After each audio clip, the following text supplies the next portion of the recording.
morrendo de frio, tô desesperada. Premiada, por que não tá falando livro? Vamos dormir. Tem uma bem atrás da gente. Tem? Você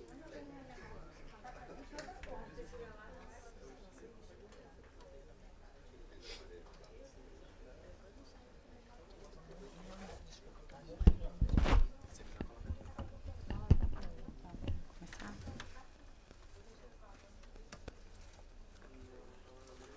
Eu acho que o PowerPoint sempre é atrás da gente, né? É engraçado Entendeu? trabalhar com a frente. É, Isso aqui é teu, né? senão o que é isso? Bom, boa tarde a todos.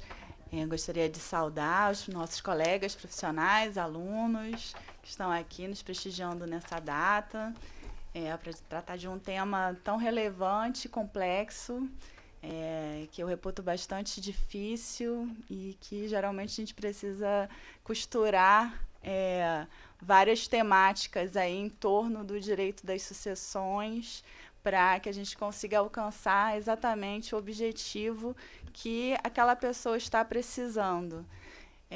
Esse tema foi escolhido porque temos na nossa comissão, de Direito de Órfãos e Sucessões, aqui na UAB, vários especialistas que tratam desse assunto. Temos uma professora que organizou um livro sobre o planejamento sucessório. A gente vai sortear alguns exemplares ao final. E todos aqui participando dessa empreitada acadêmica, que é o estudo do planejamento sucessório, que é um tema bastante importante para a pessoa. Em que sentido?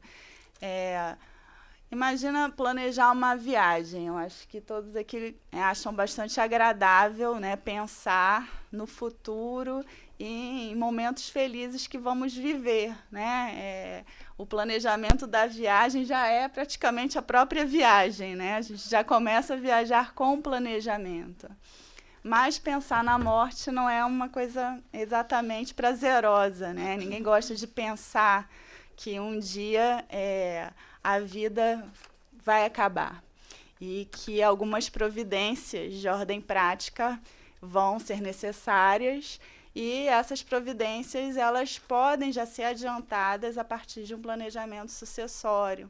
Muitas vezes, ao vivenciar situações de sucessão com pessoas conhecidas, aqui os advogados que atuam no tema devem perceber isso, eu percebo bastante, que a pessoa não se preocupa, né, a pessoa, o homem comum, não se preocupa, em geral, mesmo tendo bens, a respeito da sua sucessão, mas, eventualmente, vivencia a situação de um amigo ou de um parente que enfrentou um inventário complicado, percebeu que há conflitos entre os parentes em razão dos bens, e se enxerga no futuro não querendo que a sua família passe por esse tipo de situação, e aí procura o advogado para saber de que forma que poderiam ser minimizadas essas questões conflituosas após o falecimento, né? Quantos inventários eles se prolongam ao longo do tempo e que esse tempo que, enfim, meio que perpetua o luto, né? Eu vejo assim, o tempo vai passando e aí 20 anos de inventário, parece que são 20 anos que a pessoa ainda está vivenciando aquele luto, né? Uma situação que parece que não vai acabar. Então, pensar em um planejamento sucessório é pensar em todos esses aspectos, né? O que a gente pensou para a tarde de hoje foram alguns temas que vão, acho que, trazer um panorama um pouco geral a respeito dessa temática, mas que merece o aprofundamento, né? Existem vários... até estava brincando aqui com o nosso colega Daniel Bucar, né, que escreveu também nesse livro um artigo sobre a questão tributária, que a gente precisa fazer um evento aqui que trate o planejamento sucessório sob o ponto de vista tributário, que já é um outro viés e que, assim, a gente que é mais especializado em uma área, né? Trabalho sempre na área civil, de inventário, preciso sempre de um colega que entenda de tributário para me ajudar em várias questões. Então, ele acaba enfrentando várias temáticas que se encontram aqui nesse tema. Então, eu vou começar o evento seguindo mais ou menos a ordem que a gente colocou na divulgação.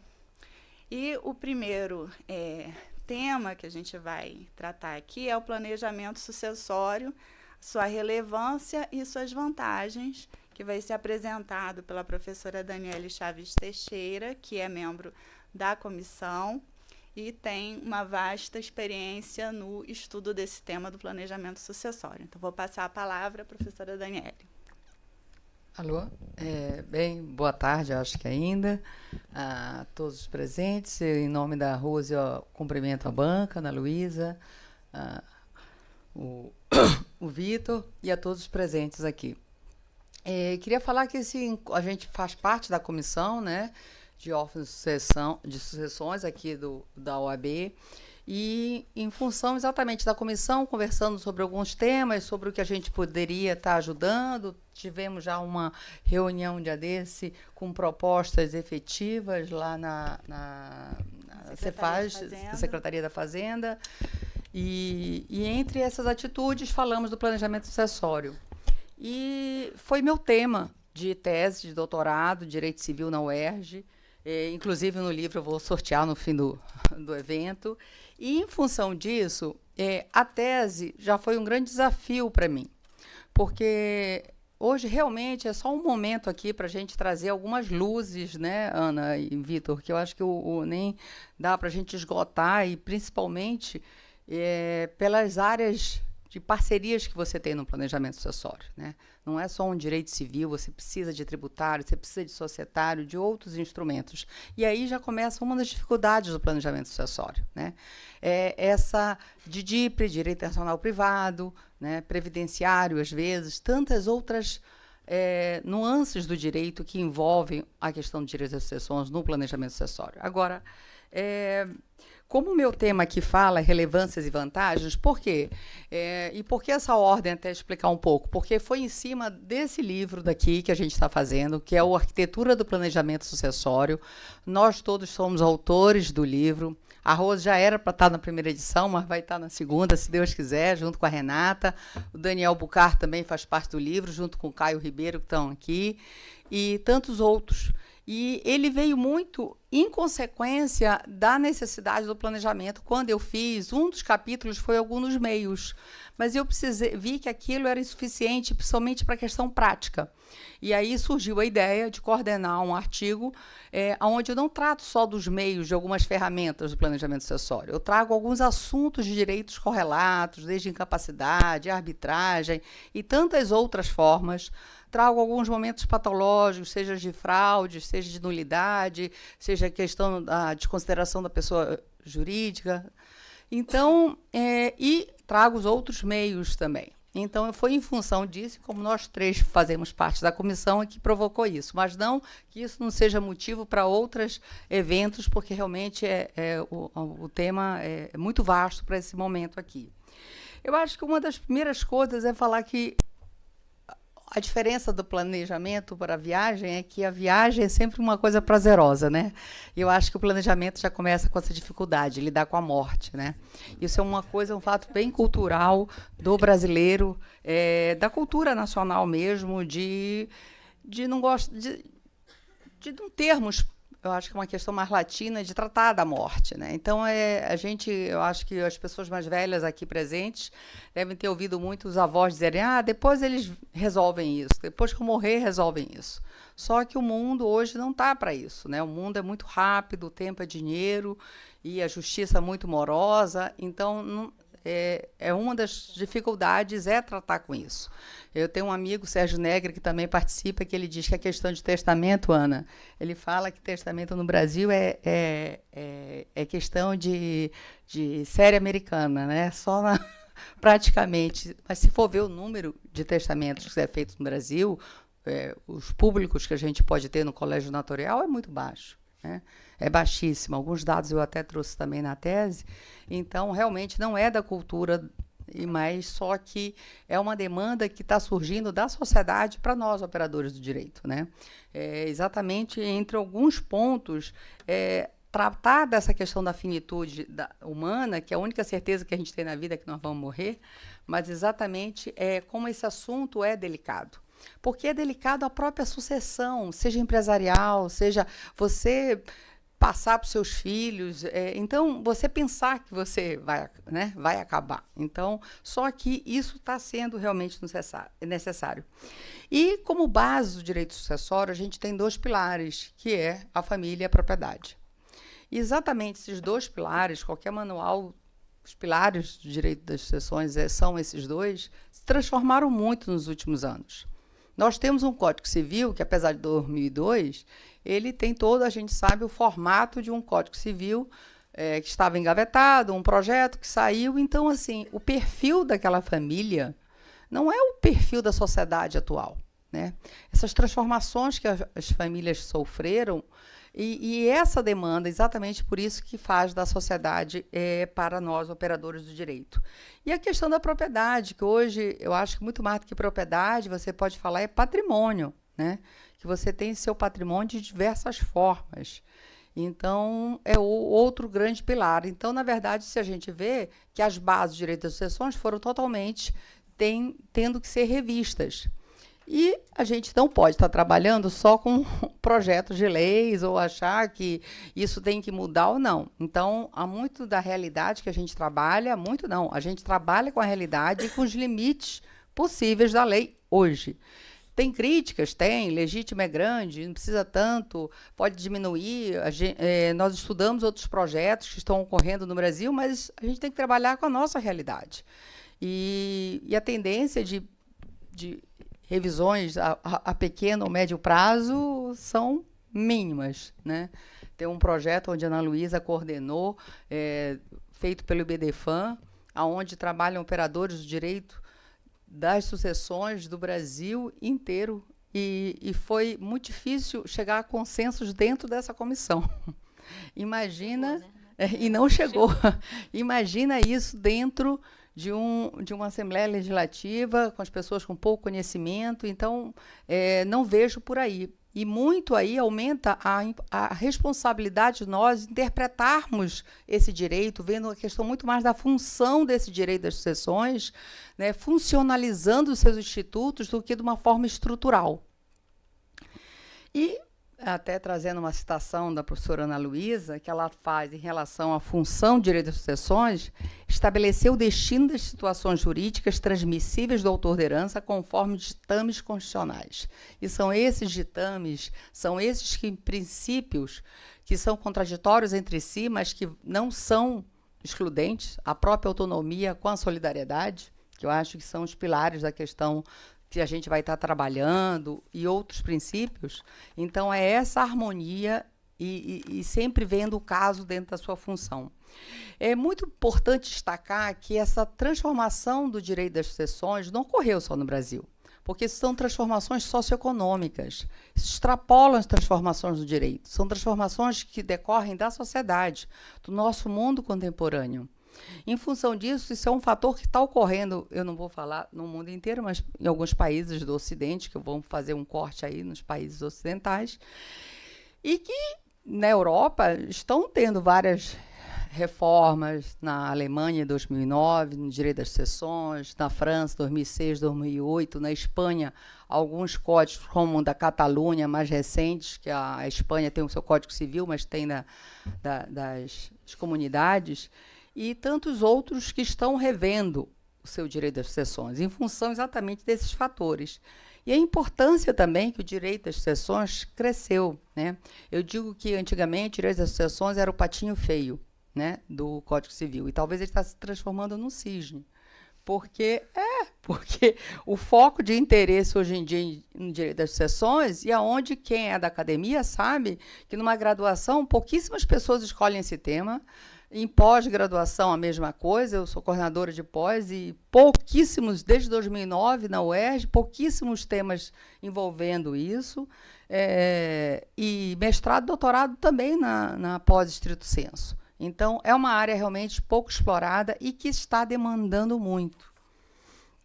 E dentro disso que a gente tem que estar vendo esse mundo nosso globalizado, tecnológico, imediatista, consumista e fluido, né? Porque as barreiras, com a facilidade da tecnologia, do acesso de viagem, voltando aí ao exemplo da Rose, hoje em dia a facilidade com que se viaja, com que você pode estar tendo relações com pessoas do outro lado do mundo, com desenvolvimento tecnológicos, e isso tem como consequências relacionamentos, casamentos, guardas, alimentos, separações, divórcios e sucessões, né? Independente de questão da Europa, assim, né, que tem a facilidade dentro da comunidade, dentro da União Europeia, esse fator tem sido fundamental. E, como eu falei, isso não é só um fator dentro do Brasil. Agora, da mesma forma que a gente trabalha no civil law com a legítima, no common law, se trabalha com a liberdade de testar. Aprofundando um pouco esse estudo, é um pouco ilusório já que a gente tem total liberdade na Inglaterra. Por exemplo, eu não vou falar dos Estados Unidos, que a legislação lá é estadual em relação à parte de direito privado, e cada estado tem a sua autonomia, mas no direito inglês já não se tem essa liberdade desde 1934. Começaram algumas leis tendo algumas restrições.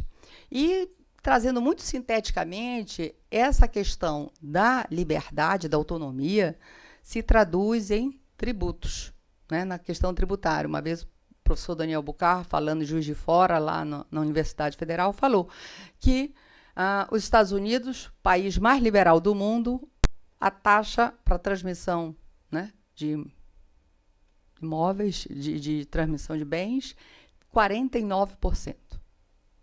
País mais liberal, né?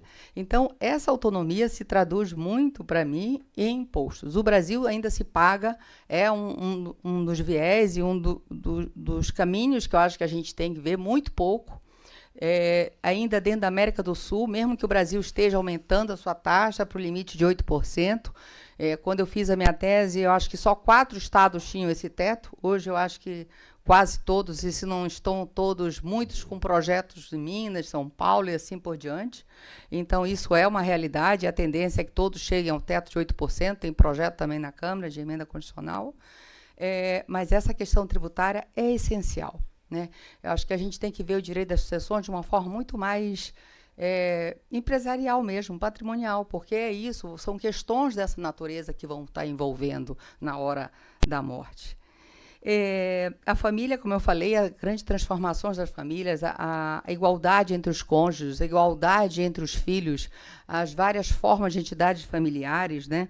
E próprio quem foi presente aqui na época do Código do Divórcio, em 77, achava-se que as famílias iam acabar, né? O fim das famílias, né? E Elizabeth Rodinesco fala que é o fim de um modelo de família e não das famílias.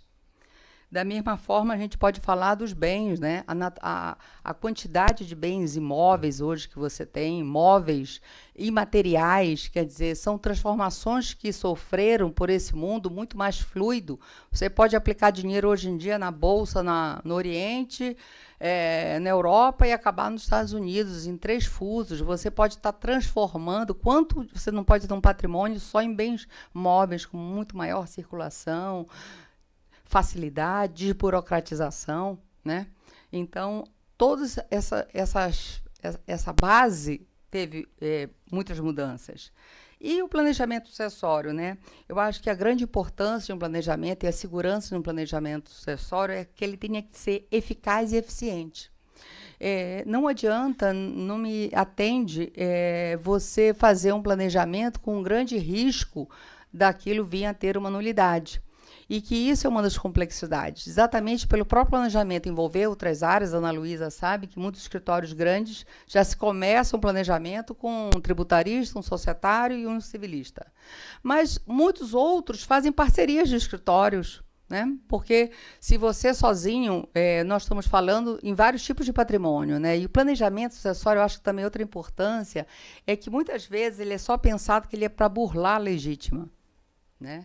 E eu acho que isso é um pressuposto que se pensa, quero burlar a legítima, ou são só para grandes fortunas. Esses já se organizaram, né? Mas eu falo a sociedade, é para nós o planejamento sucessório, é para nós nos organizarmos, né? Entre as relevâncias do planejamento, aqui são só algumas, né? Que eu acho que basicamente uma das maiores é a celeridade da sucessão, por isso alguns instrumentos são mais interessantes ou não. Não tem uma forma para um planejamento sucessório, porque isso vai depender muito da qualificação da pessoa. Você pode ter alguns instrumentos conforme o patrimônio, alguns mais aconselháveis ou não, porque se você não tem não tem um porte para abrir uma limitada, você faz em pessoa física. Se você não tem de uma SA, você faz em limitadas e assim por diante. Então, tudo vai ser, e se precisa, muitas vezes, às vezes, o holding, que é vendido como um grande instrumento, necessariamente, às vezes, pode não ser, né? Então, eu só quis aqui estar despertando a complexidade do tema, a relevância do tema, né? Passar a palavra para a professora Ana Luísa, que tem um texto também aqui escrito exatamente sobre algumas perspectivas que podem ser abordadas. E aqui, entre eles, só alguns dos meios, né? O testamento, que muitas vezes as pessoas falam, o planejamento sucessório acabou com o testamento. Pelo contrário, eu acho que o testamento, mais do que nunca, ganhou uma força e uma potencialidade para trazer exatamente o que é necessário no planejamento, a segurança jurídica, né? Ele poder dar um pouco mais de base. O livro está aí, trata de algum desses temas, entre outros instrumentos, como o Trust, que apesar de não ter no Brasil, mas tem os efeitos e de você ter a opção de fazer fora, né? Então, é mais ou menos um pouco isso só que eu queria trazer essas ideias, agradecer a oportunidade à professora Rose, mais uma vez, de estar falando sobre um tema tão querido para mim e interessante, que a gente não tem respostas feitas para nada, mas muitas perguntas. Rose, obrigada. Obrigada.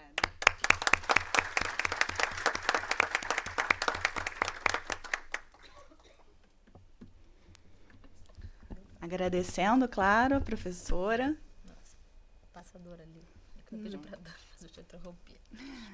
Agradecendo a professora Daniele Teixeira pela exposição, trazendo, aí, como ela disse, a importância, né, de se pensar, né, de parar um pouquinho para pensar sobre como organizar esse momento da morte, que também faz parte da nossa vida, né, e que pensando também no outro, né, nos familiares, naquelas pessoas que já vão estar tão sofridas pelo momento da morte em si, e a falta de planejamento pode muitas vezes gerar também um novo sofrimento, mais outro sofrimento que esses institutos podem vir a ajudar também, né? E assim, um comentário que eu queria fazer é que muitas vezes também a gente começa a estudar o planejamento sucessório, e aqueles que não têm tanta familiaridade com esses institutos aí começam a escutar sobre holding, trust, coisas que são mais complexas, mas existem os institutos mais tradicionais, até o próprio testamento, ele pode ser muito relevante para algumas famílias, até mesmo para planejar como vai ser a partilha entre aqueles herdeiros, evitando conflito também sobre a partilha, que muitas vezes aí fica emperrada, né, por um longo período de tempo e dificultando, né, mais uma vez esse momento de transmissão. Então, vou passar a palavra à professora Ana Luísa Maia Nevares, professora da PUC do Rio, de Direito das Sucessões, advogada especializada na área, e que vai tratar aí desses meios que a gente pode se valer para fazer um bom planejamento sucessório. Bom, acho que eu tenho que ligar aqui, não, tá ligado, né? Tá. Boa tarde a todos. Em primeiro lugar, queria saudar a professora Rose pelo excelente trabalho que ela vem desenvolvendo na Comissão de Órfãos e Sucessões. Já não era sem tempo para a OAB ter, de fato, uma comissão voltada para essa área. E eu quero, então, te agradecer e te parabenizar pelo excelente trabalho que tem sido desenvolvido aqui na OAB nessa comissão. E saudar todos que estão aqui presentes para a gente discutir esse tema. superárido, né? E primeiro eu vou talvez entrar um pouco no que a professora Daniela já ponderou, mas vou então ser breve, né? A gente poderia definir o planejamento sucessório como um conjunto de medidas que são levadas a cabo com o objetivo de definir a transmissão hereditária de uma pessoa previamente ao seu falecimento, né? Então, você vai planejar a sua sucessão hereditária. E, sem dúvida nenhuma, a gente pode dizer que o planejamento sucessório realiza muitos valores positivos no ordenamento jurídico, porque ele evita conflitos, ele pode, então, estabelecer uma previsão daquela distribuição de patrimônio e muita gente pensa, né, que é para evitar a legítima, né? Então, esse é um dos limites que, de fato, a gente vai encontrar no planejamento sucessório, mas isso não significa dizer que ele tem essa finalidade de burlar nada, né? Pelo contrário, acho que a ideia é cada vez mais a gente pensar em gerir os nossos possíveis conflitos de uma forma mais positiva e evitando problemas no futuro, né?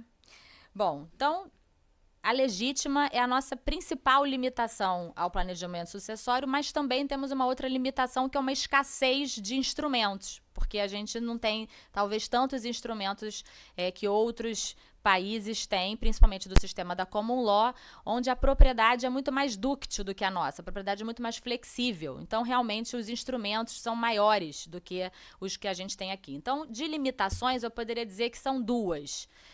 Que a gente encontra, não é? São os instrumentos que nós temos e a própria legítima dos herdeiros necessários. De fato, a gente poderia aqui trazer várias ponderações sobre a legítima. Está na ordem do dia uma discussão sobre a mudança da legítima dos herdeiros necessários. Ficamos falando muito sobre isso, mas é verdade que nós, lá no IBDFAM, fizemos um projeto de lei muito difícil, né? Porque na hora de tratar desse tema é muito complicado. Já foi, vamos dizer assim, abraçado por uma senadora. Quem sabe nós vamos ter alguma mudança em breve na matéria. Bom, nós temos sempre essa pergunta, né? Liberdade de testar versus proteção da família. O que deve prevalecer, né?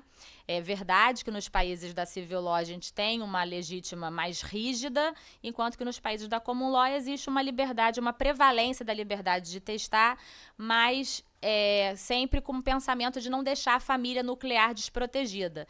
E é engraçado, às vezes a gente tem umas previsões, né, umas ideias. Nos Estados Unidos, que é o país super liberal, podemos dizer assim, 65% a 70% das pessoas falecem sem testamento. É uma coisa interessante. Até porque existem outros institutos que não são os testamentos, que permitem que você faça planejamentos sucessórios dentro de sociedades, dentro de outros instrumentos, mas testamento em si, quase 70% das pessoas falecem sem deixar testamento nos Estados Unidos. Então, são dados importantes. Aqui no Brasil, acho que o testamento está cada vez aumentando mais e não decrescendo, né? Está cada vez sendo mais acessível às pessoas e as pessoas estão buscando cada vez mais o planejamento sucessório, principalmente porque a gente tem uma legislação sucessória um pouco complicada, a gente vai abordar mais para frente. Mas, de fato, a legítima é um ponto que sempre esteve em discussão, né? Eu me lembro do meu seminário no mestrado, já muitos anos atrás, e eu fui falar sobre a legítima dos herdeiros necessários. Foi o seminário que mais deu pano para manga, que mais todo mundo discutiu, que ninguém conseguia ir embora, e o tempo acabou e todo mundo discutia, todo mundo tinha alguma ponderação para fazer, porque realmente é um tema muito complicado. A gente está vivendo hoje muitas críticas à legítima porque cada vez mais estamos vivendo muito mais, não é? Então, as pessoas têm falecido, deixado seus filhos mais velhos, e aí a gente questiona por que eu tenho que deixar o meu patrimônio para filhos já criados, já formados, né? Será que tem essa obrigatoriedade toda? E com outros instrumentos como seguros, será que a legítima já não é mais um instrumento tão necessário de proteção? E o que acontece na nossa legislação é que a legislação sucessória parece muito neutra, né? Sem se preocupar com as pessoas que compõem as famílias e sem se preocupar com a natureza do bem transmitido. Um apego aos bens imóveis, quando a gente sabe que hoje em dia a riqueza se encontra principalmente nos bens móveis, né? Então a gente percebe uma neutralidade da sucessão hereditária que fica alheia aos problemas cruciais da família e aos problemas cruciais da circulação da riqueza na nossa sociedade. E um exemplo de uma situação mais concreta, eu trouxe aqui para vocês, é o antigo artigo 1611, parágrafo 3º, que traz um direito real de habitação em favor do filho órfão portador de deficiência que fosse impossibilitado para o trabalho. Esse era um dispositivo do Código de 16, que não foi reproduzido no Código de 2002, mas é um exemplo do que eu trago de uma contrariedade à neutralidade da sucessão. É, de fato, a sucessão pensar quem são os personagens envolvidos, qual é o patrimônio que está sendo transmitido, e talvez esse seja um caminho para uma repensar a legítima dos herdeiros necessários, a gente trazer mais uma concretude para a sucessão hereditária. E um grande problema hoje, e que eu acho que tem feito os testamentos crescerem muito, e acho que eu tenho até isso na minha experiência profissional, é o fato do cônjuge ser herdeiro necessário, né? E com a decisão do Supremo Tribunal Federal, o companheiro também se tornou herdeiro necessário. Na verdade, ao meu ver, ele sempre foi, mas como nós temos essa discussão presente, enfim, ele agora, ao meu ver, não tem mais discussão, continua se discutindo, né? Uma pena, porque seria uma outra palestra, mas essa é uma outra discussão bem delicada. Mas, enfim, o cônjuge e o companheiro são herdeiros necessários. E isso não está de acordo com a nossa sociedade atual, ao meu ver, né? Porque as pessoas estão buscando uma maior liberdade no âmbito conjugal. Querem poder escolher mais, querem poder determinar o que deixar para o seu cônjuge. As famílias estão se recompondo muitas vezes, filhos do primeiro casamento, filhos do segundo casamento. Então está sendo muito difícil compor todos esses interesses dentro da sucessão hereditária. Já é um momento de luto, né? Você perdeu uma pessoa querida e ainda tem que administrar todos esses interesses do primeiro relacionamento, do segundo relacionamento, da madrasta que não é mãe de ninguém, né? Então, é tudo muito difícil. E a presença, então, do cônjuge com uma proteção excessiva, lembrando que o nosso projeto de código é da década de 70, né? Nem o divórcio existia, por isso que a gente está vivendo um descompasso, ela tem trazido a procura pelo testamento, né? Porque é uma forma de você minimizar ou escolher melhor a forma da sua sucessão. Então, dizer hoje que o brasileiro não testa pode ser uma realidade, mas claro também que nós estamos diante de um direito patrimonial, não é? Então, realmente, quem testa é quem tem algum patrimônio. Nós sabemos que vivemos uma realidade muito desigual, não é? Então, é até um pouco difícil a gente falar, né, que o brasileiro não testa, mas a nossa realidade social, como que ela é, né? Mas talvez dentro de um conjunto de pessoas com patrimônio, e não precisa ser muito, pouco, não importa, o testamento esteja cada vez mais sendo procurado, principalmente para discutir a posição do cônjuge, né? Então a gente poderia trazer muitas questões aqui, por que o cônjuge é herdeiro necessário, se deveria ser ou não deveria ser, mas fato é que ele tem participado da sucessão com força total, né? Eu digo que é o super cônjuge do nosso código, porque ele é o personagem central da sucessão hereditária. E uma coisa que vem, de fato, nos assolando também é o direito real de habitação em favor do cônjuge, né? Porque quem se lembra do 1831 do Código Civil vai se lembrar que o cônjuge tem o direito real de habitação, independentemente do regime de bens, vitalício quanto ao imóvel residencial do monte que era utilizado pela família como residência. Tem muitos requisitos, mas no final do dia é um único imóvel residencial que o cônjuge pode morar vitaliciamente. E ninguém para pensar, e de novo a discussão neutralidade versus concretude, ninguém para pensar nesse cônjuge. Ele tem renda para manter sua moradia, ele tem moradia, não é? Então esse é um outro ponto. Muitas vezes eu já tive cliente que comprou outro imóvel. O planejamento sucessório dele era comprar um segundo imóvel residencial, porque como o 1831 prevê que para ter o direito real de habitação tem que ter só um único imóvel residencial no monte a inventariar, então a solução dele foi comprar um outro imóvel residencial para evitar a discussão do direito real de habitação, não é? Quer dizer, como a gente vendo, como a Daniele ponderou, que o planejamento sucessório é quase um artesanato. Não existe por isso que é tão difícil falar de planejamento sucessório. Existe uma situação para cada pessoa e para cada interesse, não é? Então, nesse meu caso, um exemplo, a solução foi essa, porque o problema era o marido morar na casa que era dela indefinidamente, né, até né, que a gente está vivendo quantos anos, e os filhos ficarem privados da fruição daquele imóvel. Então, a solução foi comprar outro, né? É claro que poderiam ter discussões da pessoa do cônjuge, mas pelo menos assim afastariam dos requisitos da lei. Ela podia comprar, exatamente, era uma cliente, era uma mulher, ela podia comprar, claro, né, nesse caso ela podia comprar, tem muitas pessoas que não podem comprar outro imóvel, mas só para a gente exemplificar a riqueza do caso concreto, né, de que cada situação é uma situação no planejamento sucessório.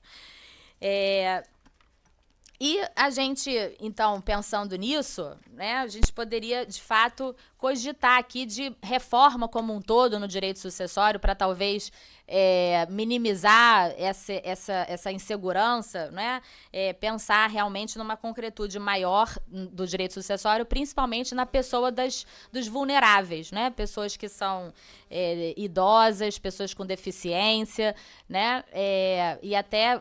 A gente sempre fala dos Estados Unidos, da Europa, mas aqui do nosso lado, na Argentina, a codificação atual de 2015 já passou a ter uma legislação muito mais voltada para as pessoas com deficiência, prevendo até mesmo que você destine 1/3 da legítima, porque na Argentina são 2/3 a legítima quando deixa filhos.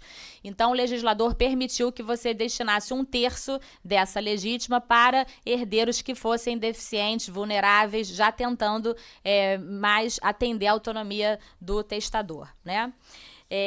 E aí, para até a gente exemplificar aqui com alguns casos interessantes do direito real de habitação, que é um tema muito corrente também no planejamento sucessório, né? Porque como que você faz para tentar evitar ou colocar ele na pauta? Eu vou citar aqui com vocês 2 acórdãos, um do Tribunal do Rio Grande do Sul e um de São Paulo, que mitigaram o direito real de habitação. Foi uma hipótese, um caso em que, lá em São Paulo, o titular do direito real de habitação era um companheiro que tinha nascido na década de 80, quer dizer, bem novo, e os proprietários do imóvel eram pais idosos. E um dos pais, inclusive, provou que tinha câncer. E, por conta disso, o juiz afastou o direito real de habitação do companheiro, entendendo que era mais prudente, no caso concreto, tendo em vista que os proprietários eram pessoas idosas, inclusive com uma doença, e que não era justo, na ponderação, o companheiro novo, de 30 e poucos anos, permanecer no imóvel ad eterno em detrimento daqueles pais, né? E um outro caso que aconteceu no Rio Grande do Sul, que foi um caso também muito interessante, que nesse caso tinha uma pessoa que era a madrasta, já idosa, com mais de 60 anos, e do outro lado 2 filhos do falecido, que não eram filhos dela.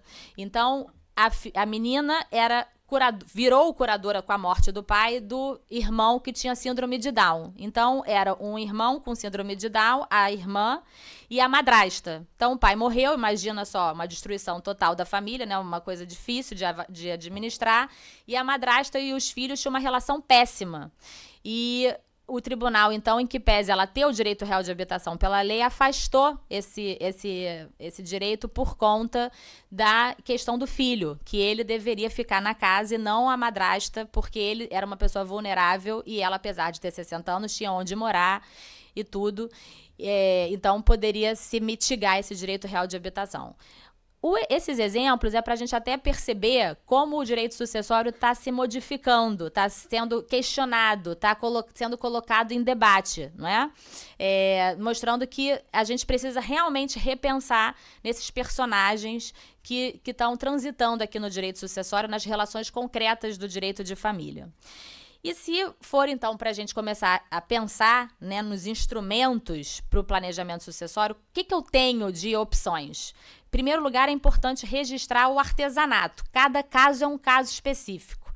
E a gente não tem uma receita, né, de bolo, mas a gente tem opções, a gente tem possibilidades. O primeiro instrumento que está mais na nossa mão, realmente, é o testamento, né? É um ato unilateral. Agora, o testamento público, já há algum tempo, né, não é mais acessado por qualquer um. A Corregedoria do Rio tem uma previsão de que só pode ter acesso ao testamento público aquelas pessoas que tiverem uma autorização do testador ou que levarem a certidão de óbito do testador. Porque essa era uma questão, né? Fazer um testamento público significava colocar toda a sua vontade num instrumento que era uma certidão que qualquer pessoa ia ter acesso. Eu tive uma vez um cliente que me pediu para ver o testamento da tia. E eu fui ver o testamento da tia, ela tinha deixado tudo para a irmã dele. Foi o suficiente para a relação acabar, né? Eu perguntei se eu quer que o meu portador deixe na sua casa o testamento que você pediu para eu pesquisar. Ele, não. Você pode jogar no lixo, porque agora eu já sei com quem eu tô lidando, né? Porque ele então descobriu, era só ele e a irmã, a tia que não tinha tido filhos, ele achava que a tia ia deixar tudo para os dois, eis que descobriu no testamento que ela tinha beneficiado exclusivamente a irmã dele, foi o suficiente para a relação acabar ali, né? Então, esse é um exemplo, porque bastava ter o CPF da pessoa, o nome completo, e você pesquisa nos distribuidores. Claro que você pode fazer um testamento fora do Rio, mas se você tiver feito na sua comarca, que é o mais comum, você vai ter acesso a esse testamento, né? Então, agora, o testamento público, porque a gente se lembra que tem outros tipos, né? O particular, mas que a testemunha do particular tem que confirmar o testamento em juízo depois do óbito. Então, é a primeira pergunta das pessoas. Mas e se a testemunha morrer, sumir? O testamento pode se perder por isso, né? E o testamento cerrado, que é o mais raro de todos no Brasil, não tem a menor dúvida, e que você, então, realmente faz um testamento secreto, né? E aí fica constando. Eu fiz um testamento secreto na minha vida profissional.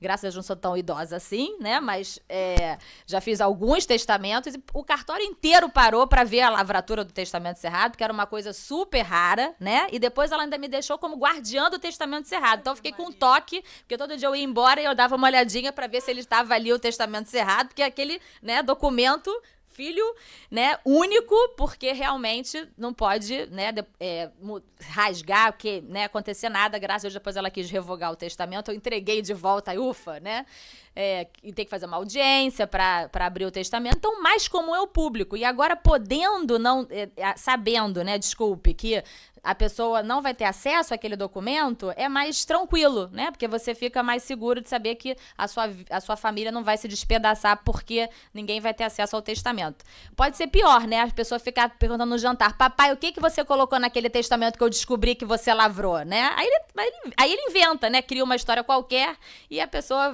não vai poder saber, só no dia da morte que vai poder saber. Então, o que eu posso ter no testamento, né?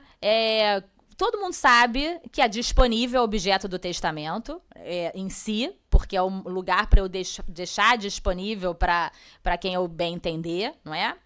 É o lugar onde eu posso me valer das cláusulas restritivas da propriedade, inalienabilidade, empenhorabilidade, incomunicabilidade, lembrando que na legítima dos herdeiros necessários, essas causas têm que ser justificadas, não é? E a jurisprudência não tem aceitado justificativas genéricas. Para evitar que ele dilapide o patrimônio, para evitar que ele entre em disputas conjugais. A jurisprudência tem buscado cláusulas específicas, porque ninguém sabe o que é aquela justa causa do 1848 caput do Código Civil, não é? Então, o que foi se construindo é que as cláusulas têm que ter um motivo concreto. Então, se a pessoa passou por problemas de saúde ou teve reveses financeiros, especifica, às vezes é difícil a pessoa ler, mas já que vai clausular, né, clausula da forma que tem mais chance de ter eficácia. Então, é preciso clausular com motivações concretas. Agora, a disponível pode ser clausulada independentemente de justificativa, né? Inalienabilidade, incomunicabilidade, empenhorabilidade, lembrando que essas cláusulas muitas vezes acabam se tornando um estorvo para o herdeiro, né? A gente quer proteger e no final o feitiço vira contra o feiticeiro. E, infelizmente, o Código não previu a dispensa do gravame, previu só a subrogação. Então, se a gente enfrenta um juiz mais legalista, ele pode ter dificuldade em aceitar um pedido de dispensar o gravame numa prova de estorvo, né? Uma prova que aquele bem se tornou um problema para a pessoa. Uma coisa muito pouco falada e que é pouquíssimo tratado na jurisprudência, na doutrina, mas que é um instituto que eu considero interessante, é a conversão dos bens da herança em outros de espécie diversa. Quem se lembra do 1848 vai ver que no parágrafo 1º do 1848 tem uma previsão dizendo que é proibido mandar converter os bens da legítima em bens de espécie diversa. O que era isso? Que já existia no Código Antigo, pouquíssimo usado. Você mandava converter os bens da legítima em outros de outra espécie. Então, eu tinha dinheiro, eu dizia que eu não queria que os meus herdeiros ganhassem dinheiro. Eu queria que eu pegasse o dinheiro, comprasse imóveis e o imóvel fosse para os herdeiros. Ou vice-versa, eu tinha imóveis, vendia os imóveis e partilhava o dinheiro. Então, até no Código Antigo, era permitido fazer a conversão da legítima em bens de espécie diversa. O testador é que determinava essa conversão. E no âmbito do inventário, isso ia acontecer, não é? O Código de 2002 vetou essa prática na legítima, entendendo que se a legítima pertence ex lege aos herdeiros necessários, então eles devem receber exatamente o que existia no patrimônio do autor da herança. Ok, mas a gente pode pensar que muitas vezes a permissão de converter os bens em dinheiro seria muito salutar, né? Porque dinheiro é a melhor coisa que tem, né? Dividir dinheiro é matemática. E quem não quer dinheiro, né? Já que é para ter alguma coisa, né? É claro que às vezes a gente vê a briga pelo patinho de porcelana da vovó, ok. Mas se tiver o dinheiro, resolve comprar 10 patinhos de porcelana, né? Então, converter em dinheiro é uma coisa que a gente poderia pensar, não é? E a gente pode converter a disponível. Então, por que não, talvez, a gente tenha um imóvel no monte, que é um imóvel de difícil divisão, que vai ser super disputado, e aí a gente sabe que papel em branco e porta do fórum aberta é caminho para conflito, né? Então, vamos lá na petição. Que faltou a vaga de garagem, faltou a metragem, faltou a janela com não sei o que lá, e aí a avaliação que nunca acaba, é mais discussão. Eu quero sim o imóvel, depois é tudo mentira, reserva mental, que não quer nada. Então, vai, né? Porque ali não tem mais, no inventário, não tem razão, né? Na briga, tem emoção, né? Então, a gente sabe que o papel em branco, o advogado vai sendo aquele, né, o cliente liga desesperado, já protocolou aquela petição, né?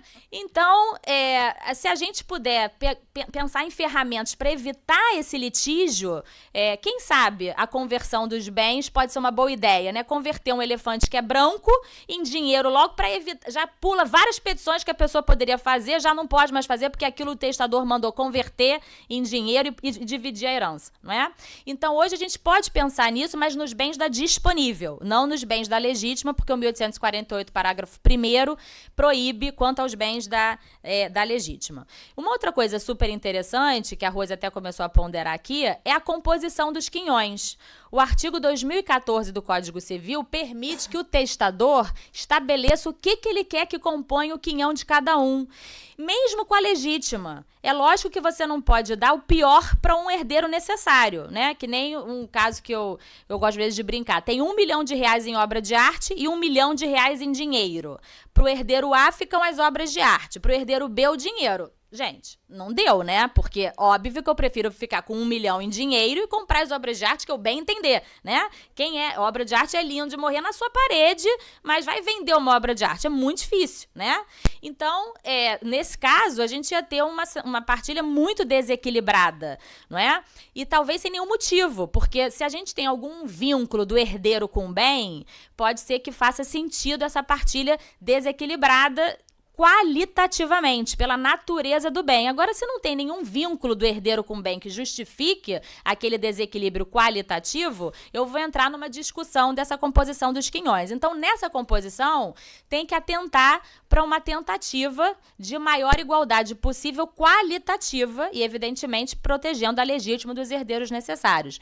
Então, isso é muito importante para evitar condomínio, né? Às vezes a sua mulher já é sua condômina no imóvel, você não vai deixar esse imóvel para o teu filho do primeiro casamento, que eles se odeiam, né? Então você já faz ali uma divisão prevendo uma forma melhor de satisfação dos quinhões dos herdeiros necessários, né?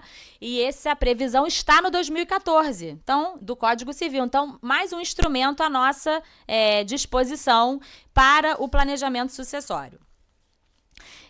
Aqui eu pulei, vou depois voltar para o slide. Uma outra coisa, gente, muito, muito, muito importante, desculpa frisar, mas é porque é mesmo, é garantir dinheiro para os herdeiros antes do inventário. Porque as pessoas falecem, aí deixam aquelas contas que ninguém sabe, que ninguém conhece, ninguém tem dinheiro para nada. Quero fazer inventário por escritura pública. Tem dinheiro para pagar o imposto? Não tem, então não pode, né? Então, a gente tem que pensar em instrumentos para municiar os herdeiros de dinheiro para fazer o processo, para pagar os advogados, né? Afinal de contas, né? Vivemos do nosso... Temos que valorizar a nossa profissão, né? A gente tem que valorizar o nosso trabalho. Então, pagar as custas, pagar os impostos. Então, a gente precisa de instrumentos para isso. E quais são os instrumentos que a gente teria hoje? Seguros de vida. Hoje em dia, a gente tem seguro específico para isso. Tem seguro específico para imposto de transmissão, para inventário. Tem seguros já direcionados para esse momento, não é? O famoso VGBL e PGBL, que teve na ordem do dia aqui no nosso órgão especial, né, do TJ, porque vocês sabem que o nosso Tribunal de Justiça, a nossa Secretaria de Fazenda, pela lei estadual, estava cobrando os impostos em cima do VGBL e do PGBL, imposto de transmissão causa morte. E isso dava maior confusão, porque o VGBL e o VGBL estão previstos numa legislação de natureza securitária, não é? Eu realmente tenho que admitir que eu fico muito desconfortável com essa situação, porque fato é que o PGBL e o VGBL é um investimento eletivo, né? A pessoa tem lá 1 milhão e escolhe pegar 500 mil e destinar para um VGBL. É securitário, ok, mas é o seu patrimônio, né? Com o VGBL e o PGBL a gente pode fazer distinções bem acentuadas na legítima dos herdeiros necessários, se a gente entender que esse monte não entra na partilha, não é? Porque o banco vende para você o produto dizendo assim, não entra no inventário, né? Realmente não entra no inventário no sentido de que você pode receber o dinheiro, sem passar pelo processo de inventário. Mas daí a garantir que aquele dinheiro não vai ser contabilizado para fins de uma partilha, de uma divisão, é outro patamar. Até um pouco tempo atrás, de fato, nossa legislação, inclusive, cobrava o ITD em cima disso. Mas o órgão especial tirou o ITD do VGBL, mantendo no PGBL. Então, o imposto a gente pode até sair, mas se a gente desconsiderar esse patrimônio para fins de partilha, pura e simplesmente, a gente vai ver várias injustiças aí, realmente. Vamos ver as legítimas sendo burladas. Porque aí eu deixo, né, todo o meu dinheiro num VGBL para o primeiro filho e os outros filhos ficam com o quê? Né? Então, a gente também tem que tomar um certo cuidado com isso para evitar uma discrepância em relação à ordem legal da sucessão hereditária. Mas é um instituto importantíssimo. Tem que se pensar nisso, porque se ficar todo o dinheiro preso no inventário, vai todo mundo ficar brigando, não é? E ninguém tem dinheiro para nada, e muitas vezes nem tem briga e tem que fazer um inventário judicial porque não tem dinheiro para pagar os impostos. Uma outra coisa que é muito quer dizer, aliás, é pouquíssimo utilizada, mas que vai ser objeto do Vitor, da palestra do Vitor, é a partilha em vida, né? As pessoas de antemão fazerem partilha em vida. Mas hoje a gente deve tomar muito cuidado com isso, né? Porque às vezes eu vejo meus clientes querendo doar tudo em vida, né? Eu falo, mas e você? Né? Porque a gente está envelhecendo cada vez mais, vivendo muito, né? E essa situação de doar tudo em vida, muitas vezes tem que ser feita com cautela, porque as pessoas têm que pensar também na sua velhice, né? Ficar idoso já com tantas questões, sem dinheiro, sem liberdade de fazer o que você quiser, né? Não, eu tenho certeza que o meu filho nunca me negaria a venda do imóvel que eu doei para ele com reserva de usufruto. Ok, mas e a mulher do seu filho, né?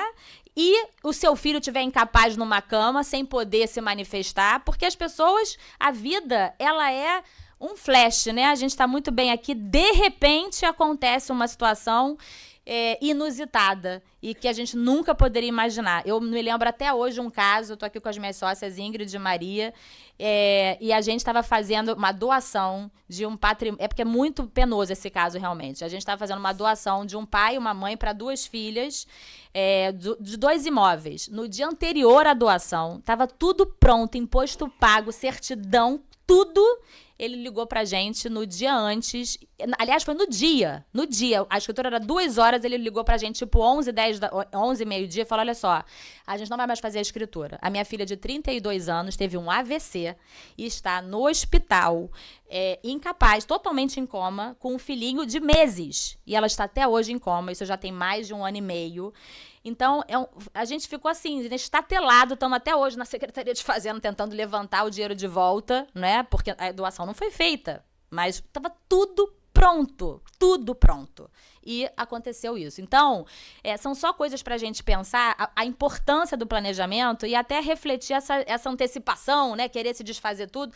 Tem que pensar na gente também, né? Porque a gente também, muitas vezes, com recursos, pode ajudar mais os filhos do que municiando os filhos de recursos. É uma coisa a pensar, cada caso é um caso, mas é porque eu sempre tenho cautela com essa ideia. Vamos doar logo tudo? Não, e o filho é muito egoísta, né? O filho já acha logo que é tudo para ele, né? Todo mundo se apropria da vida do idoso, né? Mas espera aí, vamos com calma, porque a gente ainda tem muita água para rolar nessa situação. E a outra coisa que eu coloquei aqui para vocês é a constituição de empresas, de fundos. Como a Dani falou, as pessoas às vezes chegam no meu escritório e falam: não, vem aqui que eu quero fazer uma holding familiar. Fala: pois não, por que você quer fazer uma holding familiar? Nem sabe, né? Porque escutou no elevador alguém falando, né? O amigo que fez uma holding familiar, a pessoa acha que é uma maravilha. Aí eu pergunto: mas vem cá, então quem vão ser os sócios da holding? Meus 3 filhos. E eles se dão bem? Não, um horror a relação. As mulheres nem se falam, porque cada uma se compete com a bolsa da outra, uma coisa horrorosa. Eu falo: mas então você vai botar na sociedade 3 sócios que não se dão? Você vai trazer o conflito para dentro da sociedade, né? Então, qual é a vantagem da holding nesse caso, né? E muitas vezes as pessoas vão colocando uma porção de coisa dentro da holding. Eu tô falando claro, tem benefícios, né? Mas só pra gente ponderar, porque vira holding familiar como se fosse assim, a solução do planeta, né? E aí tem gente que vai colocando todo o patrimônio na holding e depois fala assim pra mim: olha, eu queria doar aquela casa de Teresópolis pra minha filha mais velha. Falo: pois não, mas você não tem casa em Teresópolis nenhuma. Você só tem cotas da empresa. Então a pessoa continua achando que tem tudo, mas não tem mais, porque quem tem agora é a empresa, né? Então tem que desincorporar da empresa para fazer a doação. Então, holding familiar é caso concreto, se aquilo realmente vai fazer, de fato, uma diferença. É importante, muitas vezes, quando as pessoas têm atividades comerciais, né?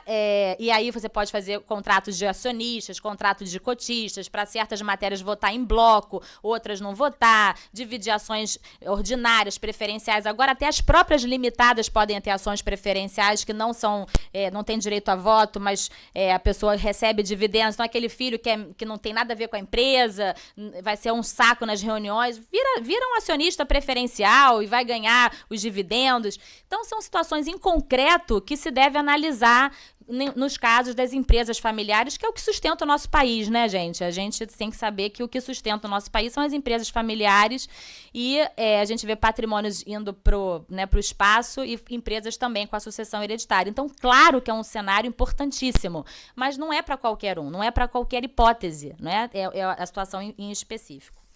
E uma outra coisa, já caminhando para o fim, que a gente se preocupa muito, né? Eu acho que eu vou voltar aqui para um slide que eu... Desculpa, já me agradecer antes de acabar. Pronto. É a proteção das pessoas incapazes, dos vulneráveis. Estou me penitenciando aqui que eu não posso mais usar essa palavra incapaz depois da lei do Estatuto da Pessoa com Deficiência, mas desculpe, continua chamando de incapaz no Código Civil, né? Então, mas eu prometo que eu vou mudar esse slide, porque ele era dos vulneráveis. Mas vamos falar dos vulneráveis, né?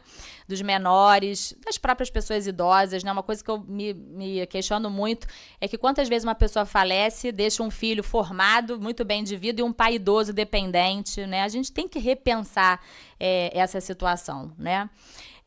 Mas, enfim, eu vejo muitas pessoas preocupadas realmente com os incapazes, com as pessoas, principalmente com os filhos menores, né? Quantas vezes os pais estão tão preocupados em falecer e deixar os filhos pequenos, filhos com doenças, né? O que a gente tem hoje, né? Olha, é tanta gente me pedindo coisas como trust, que a gente não tem, né? Que é você poder transferir um patrimônio para uma instituição e essa instituição determinar os pagamentos, né? Determinar como que vai fazer. Tem muitos problemas no trust, tá? A gente às vezes fica achando também que é a 8ª maravilha do mundo, mas tem vários problemas também. Ele briga com o trustee, ele não quer fazer exatamente o que mandou, né? Então também tem muitos problemas. Mas em certos casos, eu gosto de contar assim, caso concreto, né? Pra gente personificar a situação. Eu tive uma cliente que ela tinha um problema muito sério com a família biológica e ela tinha um único filho que tem uma esquizofrenia muito séria. Então, ele é interditado, né? Ela é a curadora dele,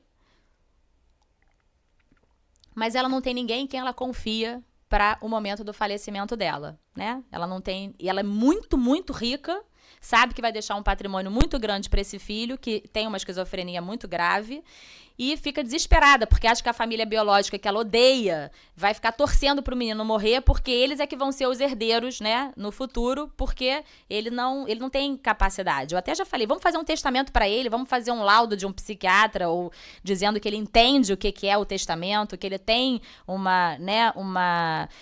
vamos dizer assim, uma cognição afetiva preservada. Vamos enfrentar isso da melhor maneira que a gente pode, porque muitas vezes nós, advogados, temos que fazer o melhor que é possível dentro de um cenário, né? Então, mas esse caso me tocou muito, porque ela realmente não tinha o que fazer no testamento dela. Então, uma cláusula muito comum é a nomeação do tutor, né?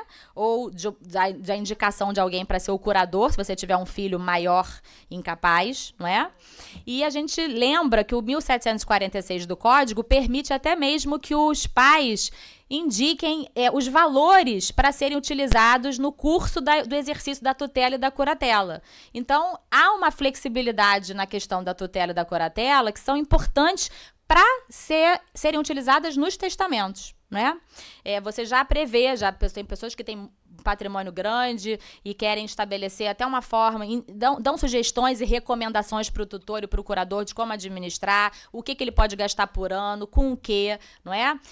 Então, o 1746 prevê que se os pais não fixarem, o juiz vai fixar. Então, se os pais podem fixar, por que não através do testamento? O testamento é um instrumento riquíssimo. Ele pode servir a múltiplos objetivos do testador, né?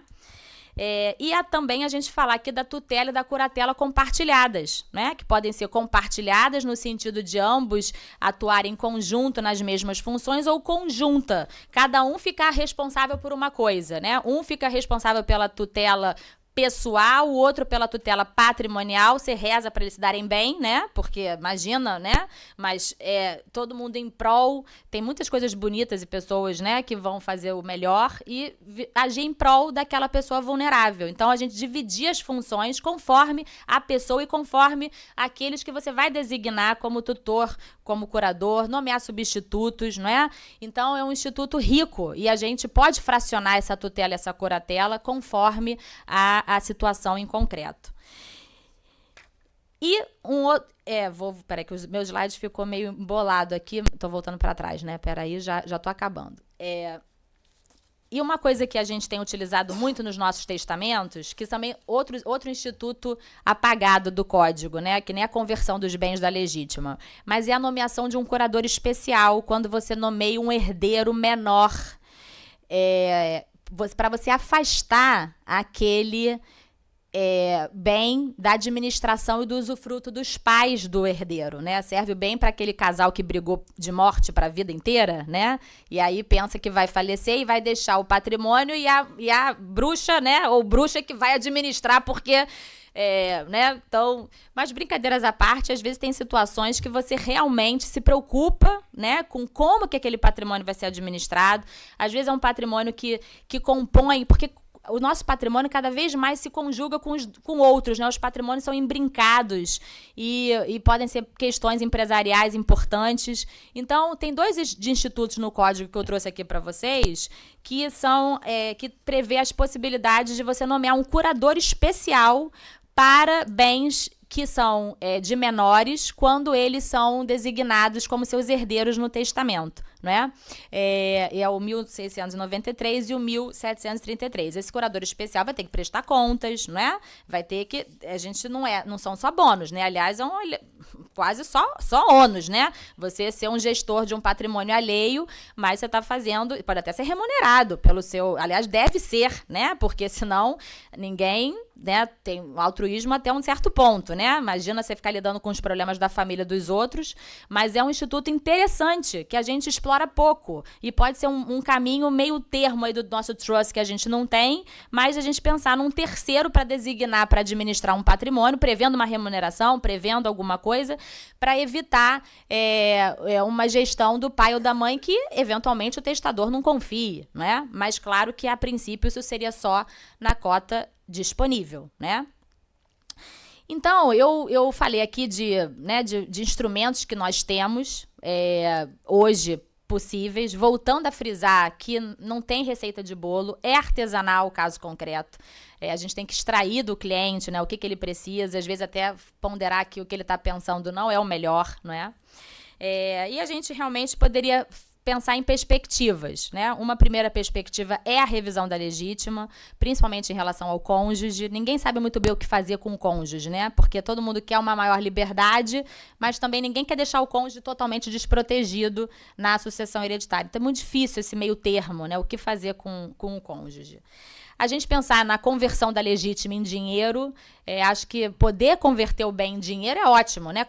Vende logo tudo, divide o dinheiro e vamos em frente do que ficar brigando. Uma vez eu fui despachar com uma juíza de uma vara de órfãos, a secretária dela me recebeu e falou assim: descobri que aqui ninguém gosta de dinheiro, doutora. Eu falei, é verdade, porque os processos não acabam, né? Então fica lá um bando de patrimônio, né? Ela falou, quando eu vim trabalhar aqui, descobri que aqui ninguém gosta de dinheiro, doutora. Eu falei, você tem razão, né? Porque ninguém acaba a briga. É isso, porque a emoção fica muito presente nesse momento, né? Então, a gente poder dar autonomia para a pessoa evitar os conflitos, né? Seria interessante. Uma coisa que o Vitor vai ponderar um pouco mais é a gente ampliar os pactos sucessórios, né? A gente não pode, herança de pessoa viva, nunca ser objeto de contrato. Está na hora da gente repensar isso, principalmente porque os patrimônios estão cada vez mais conjugados, é o da mulher que conjuga do homem, conjuga do filho, que conjuga de tanta gente. Então, a gente pensar numa ampliação dos pactos sucessórios é uma outra questão importante. Na Argentina, voltando aqui à nossa legislação dos nossos hermanos, né, foi possibilitada a partilha em vida quando se trata de empresas, quando se trata de participações societárias. Então, foi admitida a partilha em vida nesses casos, como é na Itália também. Então, é um exemplo, né, de uma legislação super atual de 2015 que poderia ser um espelho para a gente. E, por fim, uma administração profissional de recursos, né? Por que não a gente pensar nos bancos hoje, prestando serviços como o trust, né? Podendo angariar recursos das pessoas e gerir esse recurso em prol de pessoas conforme uma determinação fidedigna, sólida, né? Isso principalmente para a proteção das pessoas vulneráveis. Então, agora sim, eu agradeço a atenção de vocês e espero que a gente possa enriquecer mais esse debate. Obrigada.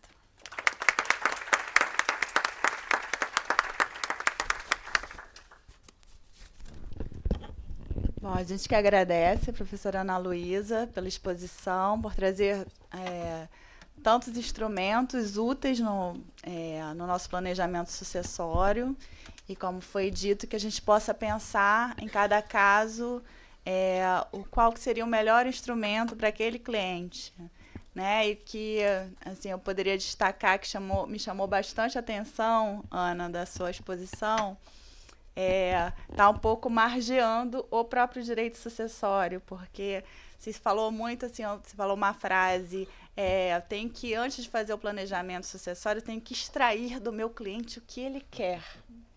Então, são competências, na verdade, que a nossa formação, né, como advogados, nem sempre a gente consegue obter.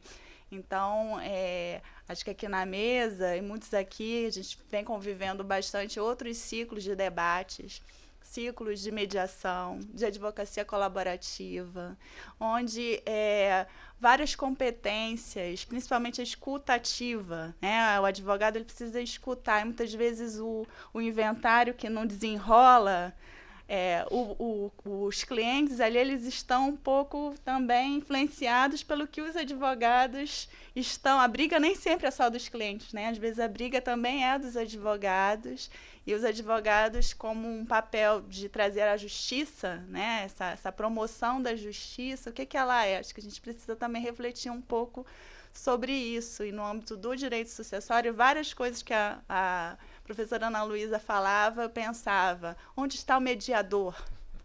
Precisamos de um mediador para esse caso. Então, é importante também que os advogados eles saibam de outros papéis, né? do papel também do mediador, que aprofundem conhecimentos de escuta, de instrumentos da mediação, não necessariamente para serem mediadores, mas para atuarem de uma forma que possam ajudar realmente os clientes a descobrirem o que eles querem. E assim a gente possa fazer melhor o nosso planejamento junto com eles, né? De uma forma mais eficaz.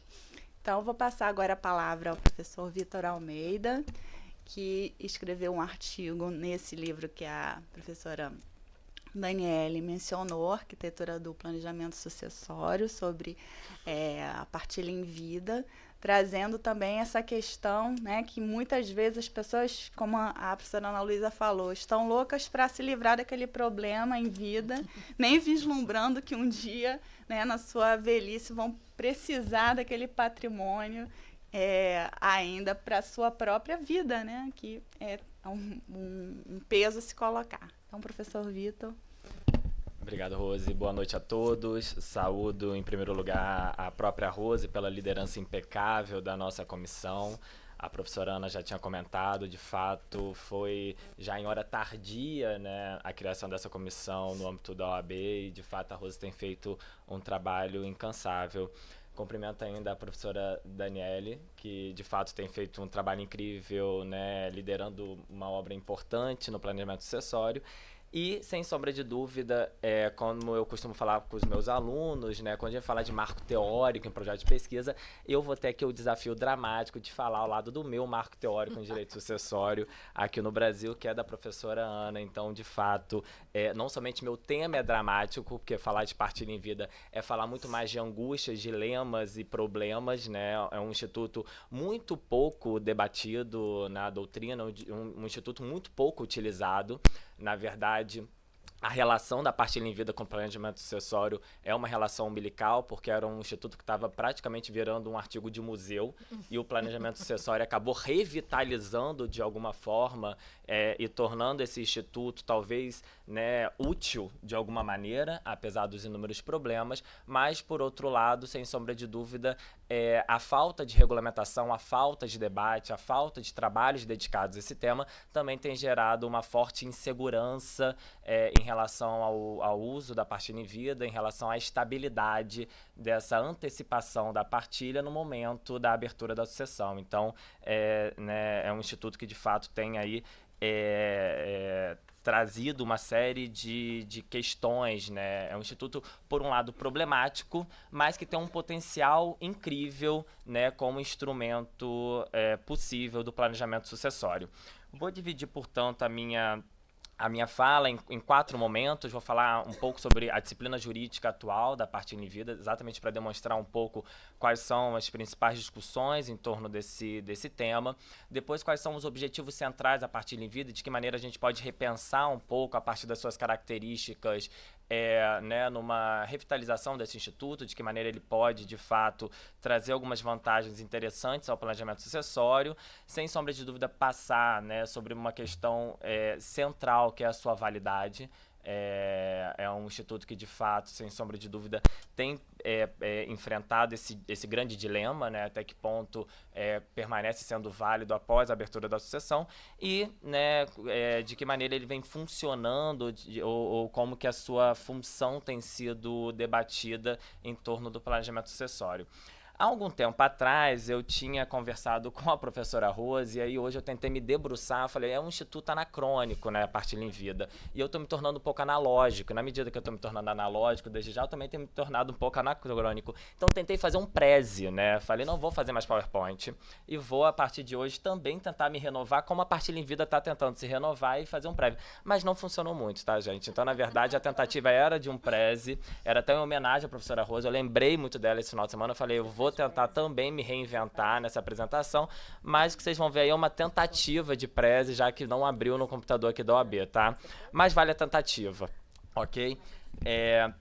Então, né, falando basicamente da disciplina jurídica, talvez um ponto central e que torna o Instituto um pouco dramático é exatamente que a nossa disposição legal, o artigo 2028, ele é lacônico, ou seja, a singeleza dessa disciplina jurídica acaba, sem sombra de dúvida, também, né, tornando esse instituto não somente pouco utilizado, mas a doutrina tem poucos recursos a partir dessa disposição, né, legal solitária, isolada, para poder, né, desvendar e dar uma regulamentação mais adequada ao tema. Então, ela basicamente fala que é válida a partilha feita por ascendente, por ato entre vivos ou de última vontade, contanto que não prejudique a legítima dos herdeiros necessários.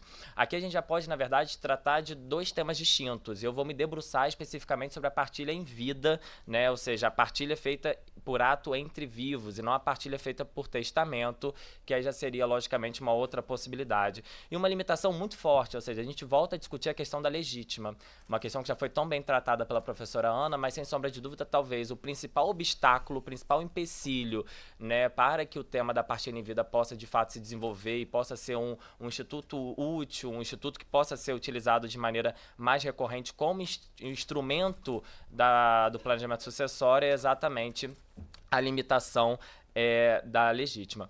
Veja, é um tema que não é novo, né? Quando eu falei que a partilha em vida, na verdade, estava se tornando artigo de museu, é porque ele é um instituto de origem romana, mas que a dificuldade de sua implementação, a dificuldade da sua utilização já era registrado antes ainda do Código Civil de 16.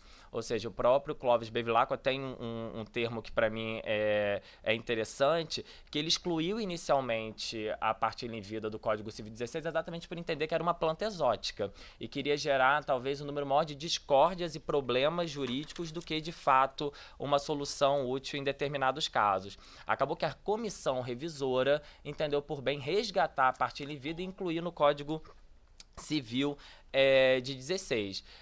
Apesar de ter, né, trazido de volta para o Código Civil de 16 e da comissão revisora talvez ter pensado e cogitado até de outros dispositivos legais, fato é que na versão final do Código Civil de 16 a gente manteve um único dispositivo. Então, o artigo 1776, o Código Civil de 16, tem praticamente a mesma redação do artigo atual. Talvez a grande diferença era a utilização de um termo que era pai, ou seja, ao invés de utilizar ascendente, reduzir ainda mais o escopo da partilha em vida, né? Então, era um pensamento ainda muito arraigado, né, talvez, né, dentro da tradição do direito romano, de entender que o pai, ainda dentro daquele seu pátrio poder, poderia sim, num determinado momento da vida, quase como se fosse uma questão de aposentadoria, ou seja, eu não quero mais gerenciar meus bens e quero, na verdade, me demitir desses meus direitos, desses meus bens, passando, portanto, o gerenciamento, a administração aos filhos. Que, sem sombra de dúvida, traz sim uma questão importante, que a própria professora Ana já salientou, que é exatamente essa ideia de que num determinado momento da vida você não quer mais administrar, que vai muito contrariamente a essa ideia de autonomia da pessoa idosa para poder gerenciar seus bens. Ou seja, a gente fala tanto hoje e critica tanto alguns dispositivos, né, como a imposição do regime de bens para pessoas maiores de 70 anos, né, como algumas limitações patrimoniais também. A curatela vem sendo totalmente revisitada exatamente para evitar que seja um instrumento utilizado contra a pessoa idosa a tomada de decisão apoiada como mais um instrumento para possibilitar que essa autonomia da pessoa com deficiência, sobretudo pessoas idosas com doenças neurodegenerativas, ela possa ser reafirmada, ela possa ser enaltecida, e a partilha em vida ela tem um pouco esse aspecto talvez, né, empoeirado. O que eu quero dizer com isso? Ela tem muito essa ideia de que, na verdade, o pai e hoje a mãe, né, os ascendentes, eles não querem mais administrar seus bens e por isso eles poderiam se despojar dos seus bens desde logo. Então a gente olha muito os aspectos positivos da partilha em vida. É muito enaltecido em doutrina, quando muito, na verdade, a questão de você não ter uma necessidade de ser dispensado o inventário, né, a discussão doutrinária, mas hoje me parece que já tendente a também ter uma dispensa da colação, quando na verdade a gente olha pouco exatamente para o instituidor, ou seja, a pessoa que de fato quer, né, realizar a partilha em vida, muito mais em proveito dos beneficiários, dos virtuais sucessores, né, ou seja, dos aspirantes à futura sucessão, do que um olhar, uma perspectiva de quem está instituindo, de quem está realizando, né, aspas, a doação daqueles bens, tá? Também muito se discutiu, exatamente porque o Instituto apesar de antigo, né, pouco debruçado, era exatamente a natureza jurídica da partilha em vida, ou seja, o principal mecanismo que se tem hoje para fazer a partilha em vida é a doação. Então se chamou muito já de doação-partilha, de partilha-doação, né, exatamente porque é um negócio jurídico sui generis, que em determinados aspectos acaba pegando emprestado, né, a regulamentação da doação, até porque a gente basicamente não tem, né, outra via possível, mas que a doutrina vem se esforçando muito nos últimos tempos exatamente para poder diferenciar e distanciar a partilha em vida da doação, ou seja, são institutos diferentes, né, a partilha em vida é um instituto autônomo que, portanto, não se confunde com a doação. Embora em aspectos como forma, aceitação e algum, né, relacionados à doação, a gente, né, acaba pegando emprestado, por assim dizer, a regulamentação da doação. Então, hoje, a partilha em vida é um negócio jurídico entre vivos de natureza sui generis, que pode ser feito por meio de doação, mas também admite-se que seja realizado de outra maneira. Não se trata, portanto, de uma liberalidade, tá? É muito comum quando a gente vai ler a partilha em vida exatamente pelo mecanismo que satisfaz ou o mecanismo através do qual é operada a partilha em vida, a gente, em regra, sempre remeter para a doação, né, utilizando inclusive os termos típicos da doação, né, quase como se fosse de fato, né, doador e donatário, mas a partilha em vida é uma renúncia antecipada de bens, né, uma renúncia ao domínio dos seus bens, é um direito de se despojar dos bens ainda durante a sua vida, mas que tem um sentido e um objetivo, uma função muito bem delimitados, ou seja, é um ato de natureza patrimonial que decorre da autonomia privada estritamente familiar. E aí, nesse aspecto, reduz muito o escopo e diferencia por si só da própria doação. Ou seja, quem pode realizar a partilha em vida? Né, só quando a gente vai falar, na verdade, das pessoas elegíveis, ou quem de fato o Código Civil permite que realize a partilha em vida, já é uma discussão. Ou seja, se eu comentei com vocês que no Código Civil de 16 era a figura do pai, né, que podia desde já partilhar ainda em vida seus bens em relação aos seus filhos, hoje o Código fala em ascendentes, né? Então, num primeiro momento, ampliou um pouco a possibilidade de quem poderia realizar, mas não só. Ou seja, a doutrina hoje já também começa a discutir um pouco se eu não poderia ampliar para outros parentes que também fossem herdeiros necessários, né? E aí, né, surge aí duas figuras importantes. Primeiro, a figura do cônjuge. Se o próprio cônjuge vai ser, né, beneficiário, que me parece que não há grandes dúvidas ou grandes resistências doutrinárias nos últimos tempos. Mas também uma parcela da doutrina vem cogitando, talvez, né, no raciocínio simétrico, a possibilidade contrária. Ou seja, fala-se muito de ascendente para descendente, mas será que em algumas hipóteses também não poderia ser o contrário? Ou seja, o descendente partilhar em vida para o ascendente? Me parece que sim. Em algumas situações concretas apresentadas, parece ser bastante razoável, como, por exemplo, o filho que não tem descendentes, mas que se encontra no estágio terminal, né? O filho que tem um patrimônio razoável e também quer desde já agraciar seus pais. Então,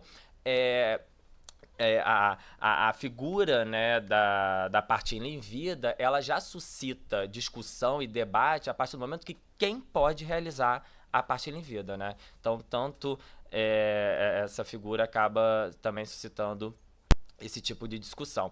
Existe uma parcela da doutrina também que vai entender com relação a outros herdeiros, né, não somente herdeiros necessários, mas, de fato, me parece que a doutrina vem se restringindo mais numa discussão um pouco mais acalorada e acesa, que eu tendo a concordar exatamente com relação aos herdeiros necessários, não somente ascendente para descendente, mas também em outras situações, agregando, portanto, cônjuge ou então, né, descendente para ascendente. Né, e aí o principal ponto, né, e a partilha em vida, ela é muito... Eu me permiti fazer uma pesquisa, principalmente quando eu fui me debruçar para o artigo, né, do livro coordenado pela professora Daniele, de que maneira os principais sites, de que maneira os principais, né, cartilhas, que né, o planejamento sucessório se tornou um pouco, né, um campo, né, que acaba sendo muito divulgado, mas talvez muito pouco tratado bem pela doutrina, né, o planejamento familiar sucessório, se ressente um pouco disso, mas a principal maneira de se encarar a partilha em vida era não se preocupar muito com os eventuais pressupostos, requisitos de validade, não se preocupa muito quando vende com os principais efeitos, com a possibilidade, inclusive, da sua estabilidade, né, da sua permanência após a abertura da sucessão, mas, basicamente, a principal preocupação era, olha, dispensa o inventário. Então, na verdade, acabou que a gente tem um medo tão grande do inventário. O inventário se tornou um monstro dentro do direito sucessório, né? Talvez porque acompanha os advogados para além das nossas vidas e não somente das dos nossos clientes, que, de fato, a dispensa do inventário se tornou o grande chamariz da partilha em vida, ou seja, não precisa de inventário. Mas, por outro lado, se esquece de uma série de problemas que a partilha em vida traz. Então, assim, a partilha em vida, ela tem sido, né, aspas, ela é pouco realizada. Segundo, ela tem sido vendida talvez como um grande instrumento do planejamento sucessório, mas, por outro lado, ela também tem trazido intensas discussões. E talvez o aumento da sua utilização vai trazer novas discussões que a gente está cogitando do ponto de vista doutrinário, mas que a prática vai, sem sombra de dúvida, nos revelar que são talvez ainda maiores, tá? Ainda numa visão doutrinária e jurisprudencial, talvez a gente possa dizer aqui em determinadas convergências, tá? Ou seja, não estou nem, né, trazendo posicionamentos dominantes, mas algumas convergências que alguns autores e principalmente algumas decisões do STJ tem chegado a uma determinada conclusão. A primeira é que a não equiparação da partilha em vida à doação, ou seja, tanto a STJ e a doutrina mais especializada, diminuta, escassa, mas a doutrina que se dedica ao tema, é muito forte, né, nessa tendência de evitar a equiparação entre partilha em vida e doação. Um segundo é exatamente o pressuposto do direito hereditário à partilha, ou seja, você não pode realizar a partilha em vida para qualquer pessoa, tá? Como eu falei, o ato é estritamente familiar, né? Num primeiro momento, numa leitura, né, literal mesmo, numa análise literal do dispositivo, seria de ascendentes para descendentes, mas como o próprio final do dispositivo vai falar de herdeiros necessários, se tem feito uma leitura de maneira a ampliar para também alcançar os demais herdeiros necessários. E, por fim, ser dispensado não somente o inventário e também a colação por ocasião da morte. Né, nada impedindo, obviamente, que você não tenha feito uma partilha em vida da totalidade dos seus bens, mas somente de uma parte, aí o inventário vai ser, logicamente, dos bens que foram adquiridos posteriormente ou que não foram objeto da partilha em vida, né, naquele momento. Tem uma parcela da doutrina que ainda defende, né, a colação, mas me parece que, de fato, né, há uma convergência forte da doutrina, né, contemporânea em também dispensar a colação, tá? Eu trouxe essa figura porque, na verdade, por incrível que pareça, ela foi a que melhor sintetizou, do ponto de vista imagético, o meu estudo sobre partilha em vida. Essa figura é muito comum hoje na internet, que é uma nuvem, né? A nuvem exatamente dispõe sobre os principais temas que estão sendo tratados numa determinada rede social. Né? Então você pega um conjunto de palavras que as pessoas estão discutindo muito. A partilha em vida me parece isso, você discute tudo na partilha em vida. Assim, nada passou em branco na partilha em vida. Então, assim, não é um campo de certezas. Então, assim, a maior parte das palavras que estão nessas nuvens, né, que eu consegui modificar, são dúvidas recorrentes na partilha em vida. Então, quem pode ser beneficiário, quem pode instituir, de que maneira, qual é a forma, né, quais são os efeitos, a validade.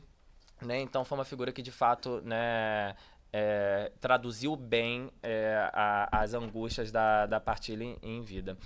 Com relação ainda a algumas distinções que a meu ver são necessárias em relação à doação, né? A partilha em vida esgota, na verdade, a divisão dos bens do disponente existente ao tempo em que ela se realizar em caráter definitivo e imediato, né? Como eu falei com vocês, na verdade, é uma transmissão imediata mesmo da posse da propriedade, né, dos bens, de caráter, portanto, irrevogável, abrangendo somente os bens atuais e não, logicamente, qualquer tipo de bem futuro.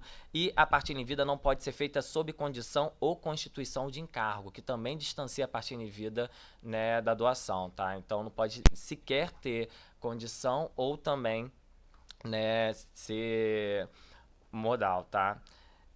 Qual é o principal ponto da partilha em vida, né? Eu até conversava um pouco antes, né? E talvez a importância, né? Se por um lado é dramático, por outro é importante, estar do lado do marco teórico, um pouco com a Ana, porque assim, minha principal questão, né, que para mim é levantada com a partilha em vida, é que ela é sui generis principalmente, é um negócio jurídico sui generis principalmente porque eu tenho um negócio jurídico que é celebrado ainda em vida, em que eu vou, na verdade, analisar os principais requisitos naquele momento, mas o principal pressuposto do negócio jurídico da partilha em vida, ele somente vai poder ser verificado a contento após a morte. Então, na verdade, eu tenho 2 momentos. E isso dificulta muito uma análise conjunta, porque eu vou verificar a capacidade genérica das partes, vou verificar, né, a possibilidade, o objeto, no momento da celebração do negócio jurídico. Em compensação, para verificar se a legítima foi devidamente observada, se houve o respeito à legítima, somente vai poder acontecer no momento da abertura da sucessão. Então, na verdade, é sempre um negócio jurídico que, na verdade, ele está pendente. Né? Ele está pendente exatamente de uma verificação a posteriori. O que, em regra, nós estamos muito acostumados a verificar os vícios que inquinam o negócio jurídico no momento genético. Em regra, a gente aprende que os vícios do negócio jurídico são exatamente analisados no momento da celebração do negócio, ou seja, são vícios, em regra, genéticos. O que aqui seria o contrário, teria quase que fosse um vício superveniente. Né? Então há uma necessidade de repensar a partilha em vida, até para que ela tenha uma certa utilidade, e aí, né, numa análise um pouco mais profunda da própria função da partilha em vida, para que esse negócio jurídico serve, qual que é a sua principal utilidade, exatamente para poder talvez modificar o momento em que está se analisando esse pressuposto. Então, como objetivo central da partilha em vida, ela tem exatamente proporcionar a aquisição antecipada de bens por aqueles que são seus virtuais sucessores morte-causa, né? Então, a principal função é exatamente antecipar a sucessão. Você está antecipando a partilha, mas exatamente tendo que respeitar estritamente a legítima. Tem o Itabaiana de Oliveira, tem uma síntese que é interessante quando ele vai falar exatamente dos benefícios ou das vantagens da partilha em vida, que alguns eu particularmente concordo e outros eu discordo. Na verdade, o último item é exatamente a reflexão, né, a respeito da autonomia da pessoa idosa que eu havia falado com vocês. Então, assim, num primeiro ponto, há de se concordar, né? Ele evita discórdia, delongas e dispêndios, ou seja, evita exatamente que a família fique brigando no inventário, né, ad infinitum, praticamente. Por outro lado, né, quando ele diz exatamente que tira de si do pai o encargo de uma gestão que já não se sente capaz, eu discordo um pouco. Isso daqui, para mim, é uma visão um pouco ultrapassada. Ou seja, não necessariamente o pai ele não se sente mais capaz, mas, em regra, muito mais por pressão dos filhos de que, eventualmente, essa partilha seja realizada anteriormente e mais, até mesmo por causa do medo que se vende de que o inventário vai demorar muito, de que não haverá dinheiro suficiente para o pagamento de impostos, enfim. É por uma série de outras questões que, em regra, a partilha em vida passa a ser cogitada e não necessariamente por uma decisão autônoma, né, aspas, do doador, tá? Então, quais seriam os principais desafios da partilha em vida, né? Fazendo aqui uma síntese um pouco mais didática somente. Primeiro, a insegurança em relação à sua estabilidade. Ou seja, até que ponto a partilha em vida, depois da abertura da sucessão, não será contestada, tá? E aí tem um risco, né? Há uma possibilidade da sua invalidação após a abertura da sucessão. Para mim também é muito dramático o momento aferidor da igualdade dos quinhões hereditários, né, que acaba sendo feito num momento muito posterior. Então hoje, principalmente com o envelhecimento da população, na verdade, numa idade cada vez maior, você pode fazer a partilha em vida numa determinada altura e somente verificar quais são os herdeiros num momento muito posterior, né? Estava até acompanhando e lembrando a Ana aqui de um caso, exatamente no caso de um testamento de 1982, né? O cara fez o testamento em 82, mas faleceu esse ano.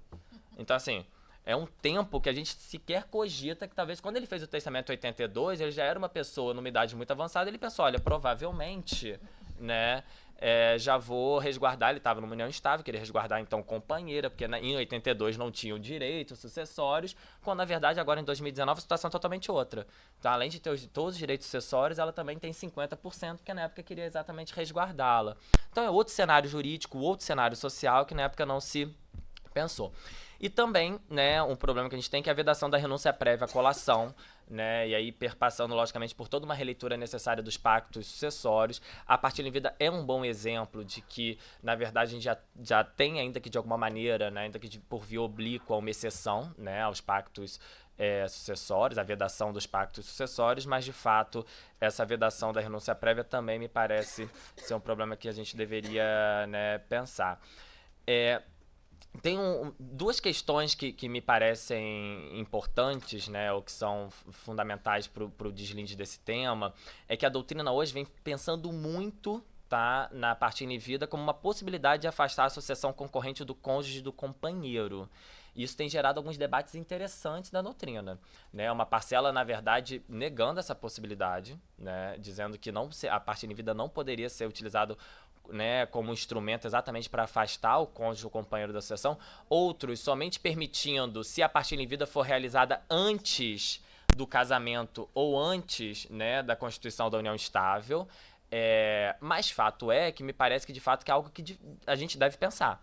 Ou seja, né, ou a gente vai repensar um pouco mais profundamente a questão do cônjuge ou companheiro, mas não permitindo a partilha em vida, o que eu quero falar para vocês, não é um instrumento para afastar a sucessão do cônjuge e do companheiro, e nem deveria ser utilizado com esse intuito, né? Mas a doutrina acabou também pegando um instituto antigo e, na verdade, né, está servindo quase como se fosse uma válvula de escape à rigidez, né, que se tornou a sucessão do cônjuge e do companheiro em virtude de hoje eles serem herdeiros necessários, né? Enfim, né, o super herdeiro, como, né, diz a professora Ana, ok? Então, de fato, também uma questão, né, a se pensar. Mas não se tem dúvida que o principal ponto da partilha em vida, né, apesar de todas essas dúvidas, todas essas angústias, é a questão da validade, né? Ou seja, tem que ter um respeito à legítima dos herdeiros necessários. O problema é que hoje, com a dinâmica familiar, você tem uma alteração constante do número de herdeiros necessários sucessíveis, por uma série de questões. Primeiro, com o surgimento de novo herdeiro, a possibilidade de desconstituição de maternidade ou de paternidade, o surgimento do DNA, a possibilidade de reconhecimento de paternidade e maternidade socioafetivos. Enfim, você tem uma série de possibilidades de que após a partilha em vida, você venha a não somente saber que você já tem um herdeiro, que a paternidade socioafetiva também venha a ser reconhecida, ou que você venha a ter um filho, né? A paternidade também em idade mais avançada é uma realidade, ou seja, a pessoa pode, por meio de reprodução humana assistida, por uma série de outras, né, possibilidades, vir a ter um filho, adoção, enfim. Então, né, de fato, o surgimento de um novo herdeiro também é algo que, né, como eu falei com vocês, como os momentos aferidores são distintos, vai sempre gerar uma dúvida a respeito da validade, né, da partilha em vida. E também, na medida em que a gente admite que o cônjuge e o companheiro também podem ser beneficiários da partilha em vida, o divórcio vai sempre influenciar num debate interessante a respeito da validade da partilha em vida. Como que a doutrina vem se posicionando, né? Qual que é o cenário hoje de debates doutrinários, né? Seriam duas, basicamente, as dúvidas, né? Se de fato o surgimento desse novo herdeiro necessário e sucessível iria influenciar exatamente na validade, né, dessa partilha em vida, desse negócio jurídico, portanto, tornando nulo, ou se, na verdade, você poderia cogitar numa redução dos bens partilhados em vidas, né, pegando por empréstimo aí a própria redução, né, testamentária.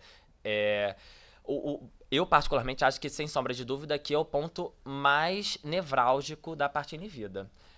E tenho entendido, ou talvez até o ponto em que tenha me debruçado, que de fato, na medida em que o código hoje é muito rígido em relação à observância, o respeito à legítima dos herdeiros necessários, que eventual surgimento de herdeiro sucessível necessário posterior à celebração da partilha em vida, de fato me parece que inquina o negócio jurídico com nulidade, ou seja, de fato há um vício, tá? Até porque você pode também pensar ou cogitar que também, se você pensasse na ideia do testamento, ele também haveria um rompimento do testamento com um herdeiro, né, sucessível posterior. Então, me parece, muito embora, né, e aí é que cogitando com vocês de modificação legislativa, me parece que, de fato, pensar ou raciocinar na ideia de redução é muito melhor para a conservação do negócio jurídico, sem sombra de dúvida. Então, né, conversava isso até com a Ana, me parece que é necessário mudar, ter regulamentação, pelo menos incluir alguns parágrafos no 2028, a gente já ficaria feliz com alguns parágrafos, exatamente para dizer, olha, seria muito melhor a via da redução até na lógica de conservação dos negócios jurídicos, né, e de observância da vontade exatamente, né, da pessoa que queria partilhar, antecipar sua sucessão. Então, são valores muito caros que, particularmente, acho que deveriam ser, né, valorizados pelo ordenamento, mas que, da maneira como o direito está posto, acho que muito engessado. Me parece que a via da nulidade seria exatamente a saída possível diante do direito posto, tá?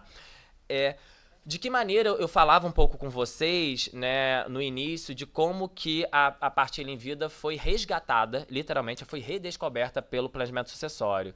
Primeiro porque, de fato, diante de uma escassez, né, completa não, mas de uma escassez dos instrumentos, né, voltados para o planejamento sucessório, acabou que esse lacônico e solitário dispositivo do Código Civil, né, foi redescoberto. Então, de fato, é um expediente valioso em algumas situações, sim, para o planejamento sucessório. Apesar dos debates, das críticas, dos problemas, continua sendo um expediente valioso, né, antigo, né, talvez o instrumento de planejamento sucessório mais antigo que a gente tem, embora não servisse para isso, logicamente, tá? Mas tá aí. Mas que, por outro lado, tem gerado uma insegurança muito forte, né? Então, 2 pontos centrais geram essa insegurança. Primeiro, a expansão das entidades familiares e as mudanças recorrentes exatamente, né, no formato dos arranjos familiares, principalmente com as famílias recompostas, tá? Isso, de fato, coloca a partilha em vida sempre no palco, né, central de discussão, e a complexidade dinâmica dos bens, principalmente participações societárias, né, que de fato também é algo que torna a partilha em vida muito insegura em determinadas, né, situações. De que maneira a partilha em vida ela poderia de fato se tornar um expediente valioso, útil e seguro, né? Eu particularmente acho que ele já é valioso, já é um expediente útil, mas de que maneira a gente poderia dar uma certa segurança, exatamente mudando o momento de aferição da validade do negócio jurídico. Ou seja, a gente está muito apegado, talvez, e o direito sucessório como um todo, exatamente por causa da vedação dos pactos sucessórios, como o momento da abertura da sucessão, mas a gente deveria exatamente voltar os olhos para o momento da celebração da partilha em vida e, sobretudo, ao invés de preferir a nulidade, a invalidação do ato, preferir a redução. Mas eu, particularmente, ainda tenho entendido que seria necessário pensar numa modificação legislativa, pelo menos na inclusão de alguns parágrafos ao artigo 2028. Eram, né, basicamente essas questões para levantar com vocês, né? Na verdade, isso daqui não se trata nem de uma exposição de ideias, é muito mais um diálogo com vocês, porque é um tema muito interessante e pouco falado, pouco debatido, né? Quando eu fui começar a estudar um pouco mais esse tema, de fato, a doutrina, ela, quando muito, se limita a reproduzir a disposição do 2028 sem pensar muito nas novas possibilidades, novas questões que são levantadas. Basicamente é isso. Obrigado.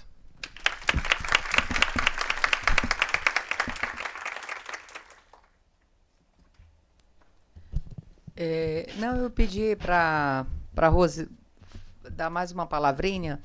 Eu estava muito agoniada com o tempo, por conta de transmissão, a gente já começou um pouco atrasada, mas só voltando assim, por que se fala tanto em planejamento sucessório hoje? Como o professor Vitor falou, virou quase que uma moda, né?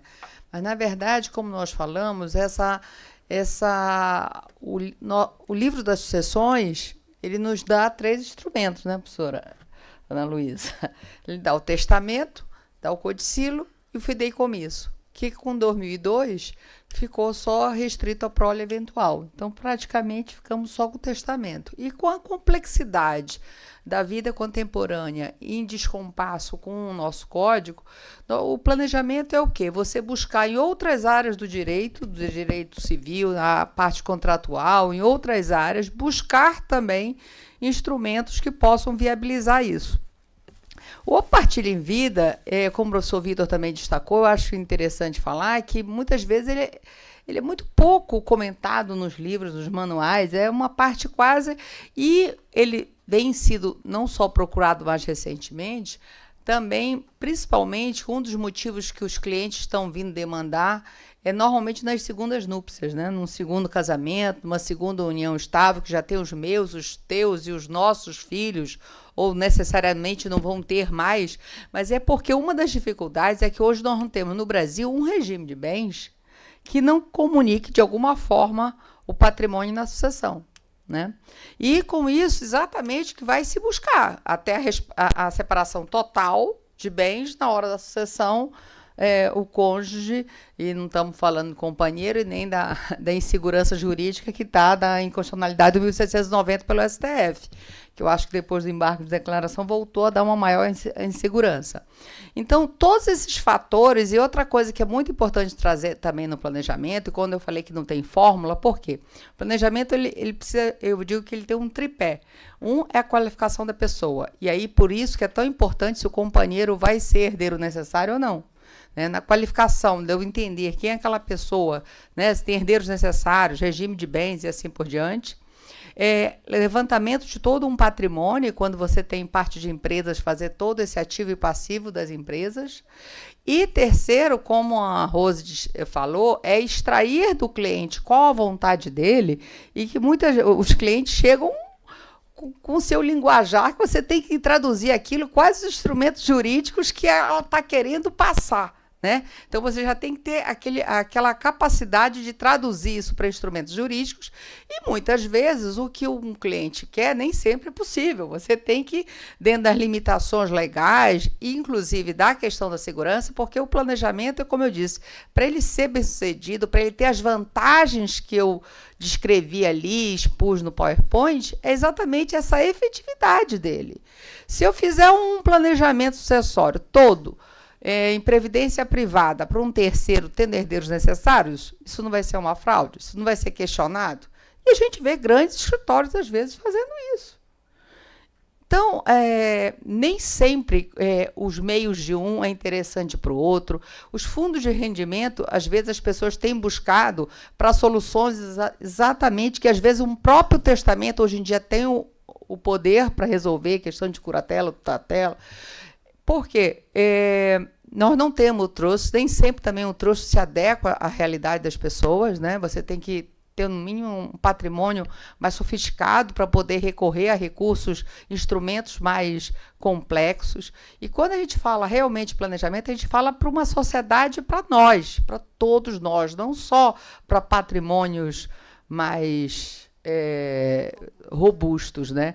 Então, isso e outro caminho também, e quando eu fui estudar na Alemanha, fazer meu doutorado de sanduíche, depois já uma pesquisa de pós-doc, por que eu fui estudar lá? Porque até 2002, praticamente, mesmo depois que o cônjuge se tornou herdeiro, o direito às sucessões era muito pouco estudado. A professora Ana Luísa não só foi minha professora na graduação, tenho a honra, é totalmente meu marco teórico no meu livro, na minha tese, teve a honra de estar na minha banca me avaliando no doutorado. Então, assim, realmente é uma grande voz de um direito sucessório contemporâneo. Ela é uma pessoa muito nova para ter sido minha professora, mas é que eu fui fazer faculdade bem mais velha também, vamos dizer isso. Mas tive todo um despertar para o direito das sucessões. Então, essa questão, e um dos caminhos também que eu fui ver e que pode vir muito a solucionar, é a flexibilização do 426, que eu já trago na tese também. Lembra, Ana Luísa, que eu trouxe?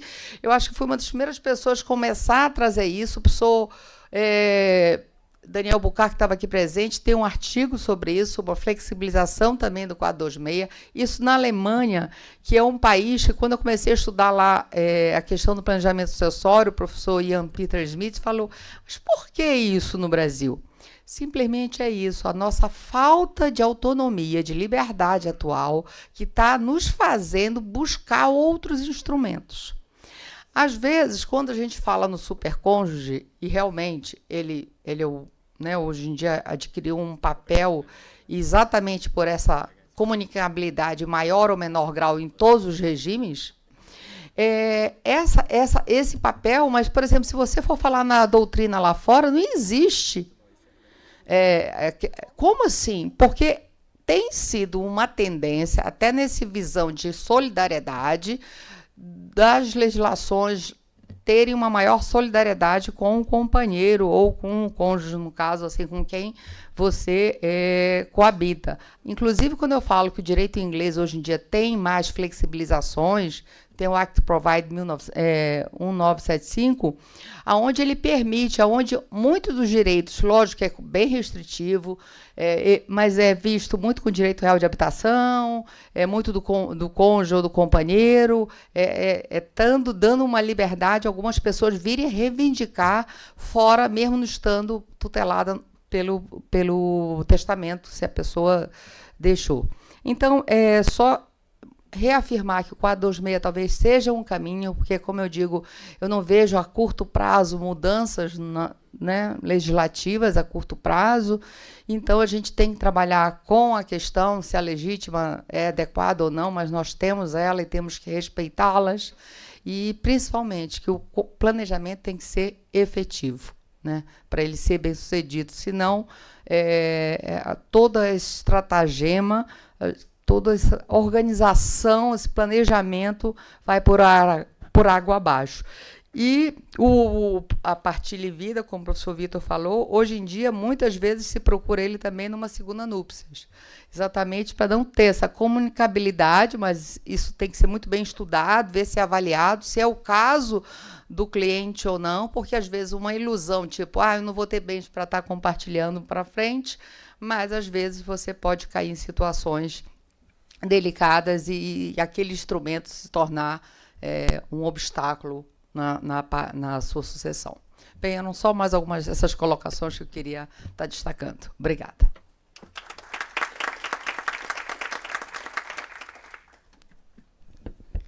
Bom, vou agradecer a todos que participaram desse evento.